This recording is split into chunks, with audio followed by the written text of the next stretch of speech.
नमस्कार साथियों, जैसा मैंने आपसे प्रॉमिस किया था कि हम सबसे पहली वीडियो जो करने वाले हैं वो दीर्घ संधि को लेकर करने वाले हैं। तो आप देख पा रहे होंगे दीर्घ संधि को हम ट्रिक के साथ करेंगे, मतलब कि इसमें हम किताब को भी रखें, किताब की जो डेफिनेशन है वो भी रहेंगी और मेरी अपनी डेफिनेशन भी रहेंगी, जो कि कंसेप्ट है जो जिससे आप इजीली सीख सकते हो चीज़ों को। आइए स्टार्ट करते हैं बिना देरी के। ठीक है, ये दीर्घ संधि आज स्टार्ट होने वाली है और दीर्घ संधि की डेफिनेशन यहाँ लिखी हुई है। देखो ये जो है ना, ये बुक की डेफिनेशन दी गई है, मतलब किताब में आपको इस तरह से दिया जाएगा और किताब ये कहती है कि भाई साहब जब हस्व हस्व मतलब जो छोटा होता है, जैसे छोटा आ, छोटी ई, छोटा ऊ जिसको हम बोलते हैं या री बोलते हैं, या दीर्घ स्वर जो होता है, दीर्घ स्वर किसी अपने ही जैसे से मिले यानी कि समान स्वर से मिलते हैं, वे मिलकर दीर्घ यानी कि बड़ा स्वर इसका निर्माण करते हैं। ये किताब की डेफिनेशन है। आपको मैं एक अपना तरीका बताता हूं, ये तो आप लोग किताब में भी पढ़ सकते हो, गूगल भी कर सकते हो। इसका एक बहुत सीधा सरल सहज तरीका मैं आपको बताता हूं, ये तरीका देख लो।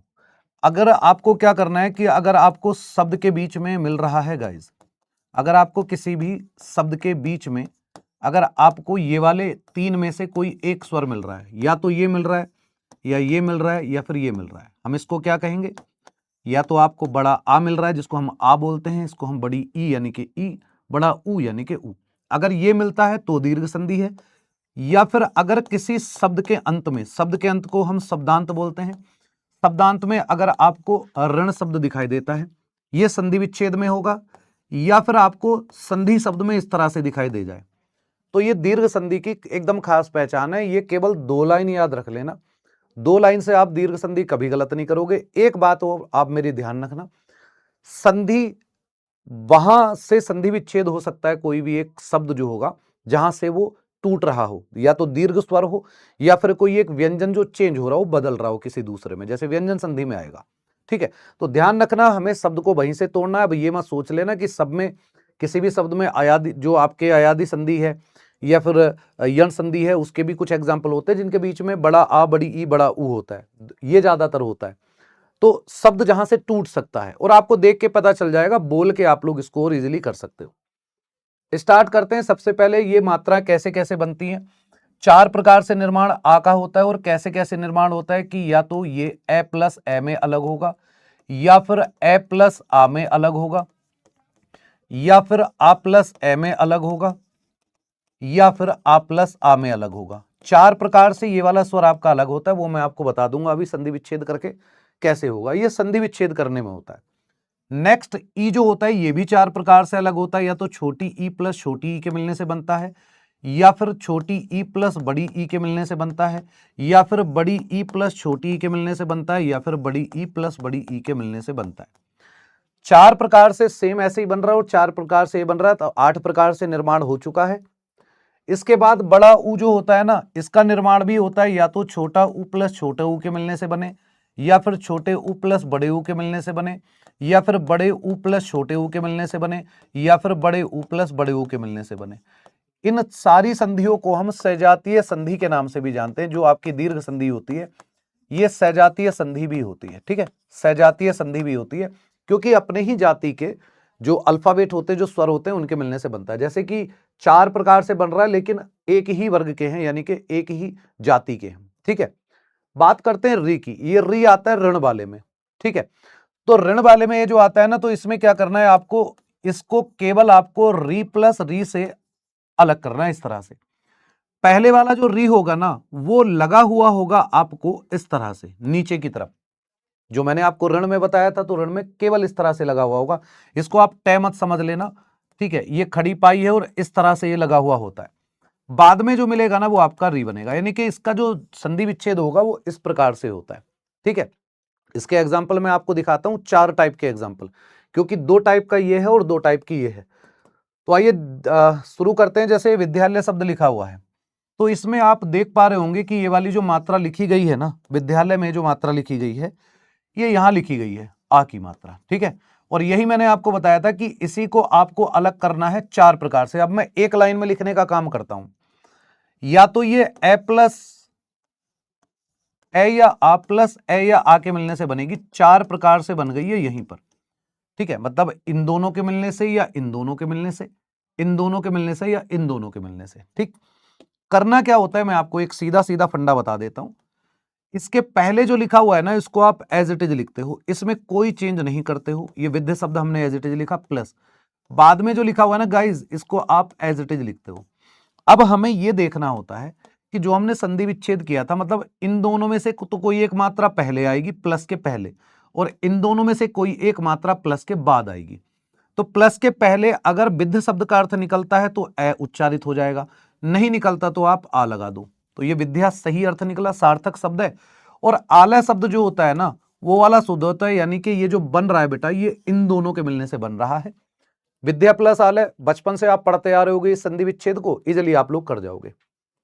आगे चलते हैं, कपीस शब्द लिखा हुआ है, तो ये वाली जो बड़ी ई आपको दिखाई दे रही है, इसी को आपको अलग करना होता है 4 प्रकार से।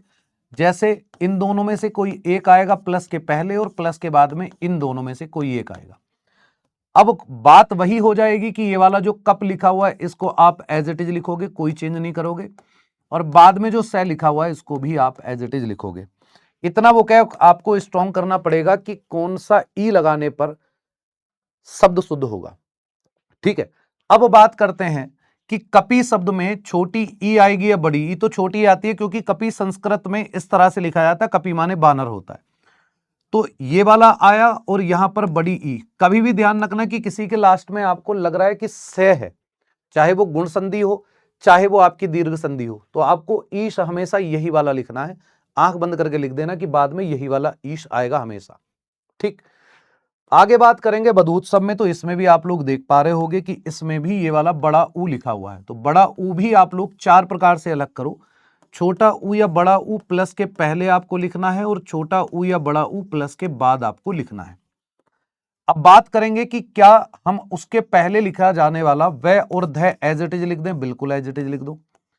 प्लस ये वाला जो लिखा हुआ है शब्दांश, जो लिखा हुआ है अपूर्ण शब्दांश, वो एज इट इज लिख दें, बिल्कुल एज इट इज लिख दो। अब क्या करें कि ये तो हमने एज इट इज लिख दिया, प्लस के पहले में से कोई एक और प्लस के बाद में से कोई एक आएगा।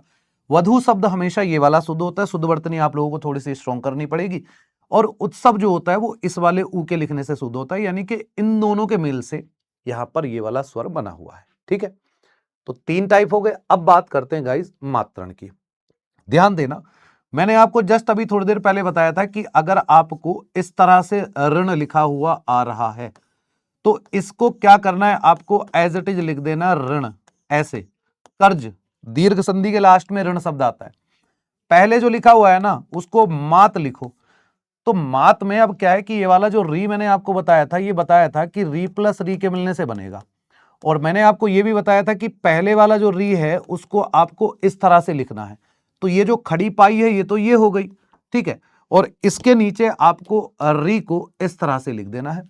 माता का जो ऋण होता है उसको हम मातृण कहते हैं, माँ का कर्ज जो होता है, दूध का कर्ज।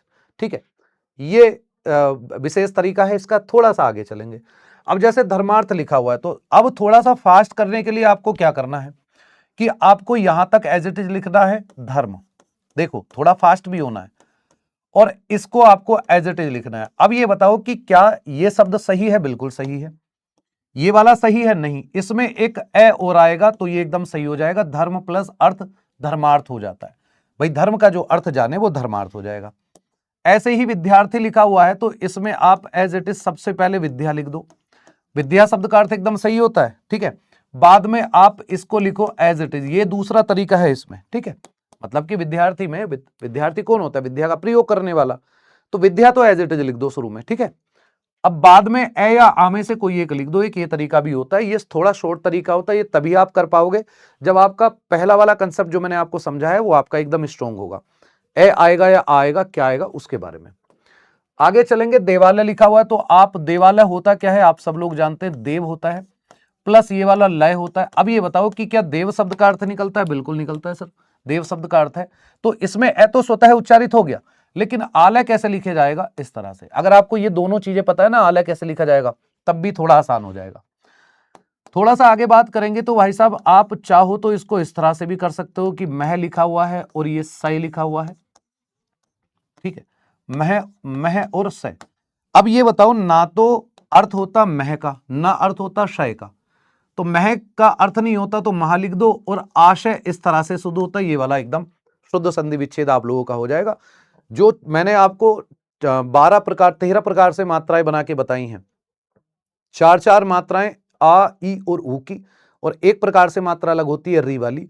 उसको एक बार रिमाइंड कर लेना, आपको पता चल जाएगा कि कैसे करना है। क्योंकि मेरा तो कंसेप्ट क्लियर है तो इसलिए मैं इसको फास्ट कर पा रहा हूं, आप लोगों का भी फास्ट हो सकता है, बशर्ते आप इसको थोड़ा सा मात्राओं का ज्ञान देख लो। जैसे कबीस लिखा हुआ है तो आपको यह पता होना चाहिए कि हमें उसके पहले का एज इट इज लिखना है, और यह कंफर्म है कि ईस, मैंने आपको बताया हुआ कि ईस आपको इस तरह से लिखना होगा। और बात वही आ जाएगी कि कवि कैसे शुद्ध होता है। कवि शब्द दो लिखे जाते हैं, एक तो ऐसे लिखे जाएगा और एक ऐसे लिखा जाएगा। कौन सा शब्द शुद्ध होता है? ये वाला, तो छोटी ई इसमें आ जाएगी। ये वाला शब्द गलत होता है, संस्कृत के शब्द इसमें आते हैं। ऐसे ही सतीश शब्द की बात करें तो सत तक तो आप एज इट इज लिख सकते हो, कोई चेंज नहीं करना है। ये वाला ईस जो लिखा हुआ है ना, आप इसको एज इट इज लिख दो। मैंने आपको बताया ईस आपको इसी तरह से लिखना है, चाहे गुण संधि हो चाहे आपकी दीर्घ संधि हो। अब ये तो ठीक हो गया, इसमें तो बड़ी ई आ गया। पहले क्या लिखना है? सती। तो सती इस तरह से हो जाएगा, सती प्लस ईस। सती में बड़ी ई भी आ सकती है, लेकिन सती, सतीश जो है महादेव को बोलते हैं, तो सती यही वाला शुद्ध होता है एकदम, ठीक है, वर्तनी की दृष्टि से। भानुदय लिखा हुआ है तो भानुदय में भी आप लोग बता सकते हो कि भानु शब्द शुद्ध लिखा जाएगा, पहले भान लिख लो, बाद में फिर दया लिख लो। ऐसे ही भूर्जा में पहले भय लिख लो, फिर उसके बाद में ये लिख लो, इस तरह से, ठीक है। और दोनों में से मात्रा देखो कौन सी लगेगी। भानु में कौन सी मात्रा शुद्ध होती है? ये वाली। और उदय में ये वाला ऊ लिख के एकदम शुद्ध हो जाएगा। भूर्जा ऐसे भू लिखा जाता है और ऊर्जा में बड़ा ऊ लगता है, तो बड़ा ऊ प्लस बड़े ऊ के मिलने से ये वाला आपका संधि बन रहा है, ठीक है। अब नेक्स्ट जो है ना वो यण संधि को करेंगे। यण संधि को भी इसी तरह से तोड़ के आपको बताऊंगा कि कैसे कैसे टूट सकता है। लेकिन फिलहाल एक होमवर्क आप लोगों को मैं दे रहा हूं कि रामालय शब्द का संधि विच्छेद आप लोग जो है होमवर्क में आंसर कर दोगे। आपके लिए होमवर्क रहेगा, हर एक क्लास में आपको होमवर्क मिलेगा, ठीक है। उम्मीद करता हूं आपको समझ में आएगा और ये वाली पीडीएफ आपको इस वाले टेलीग्राम चैनल पर मिल जाएगी। कैसी लगी आपको ये 10 मिनट की क्लास? आप थोड़ा फास्ट रिमाइंड करके, मतलब फास्ट इसको देख सकते हो। कॉपी पेन आपको जरूर साथ में रखना है। यण संधि के अगले 10 मिनट के शो में आपसे मुलाकात होगी। मिलते हैं अगले सेशन में। सभी को नमस्कार, राम राम, जय हिंद, जय भारत।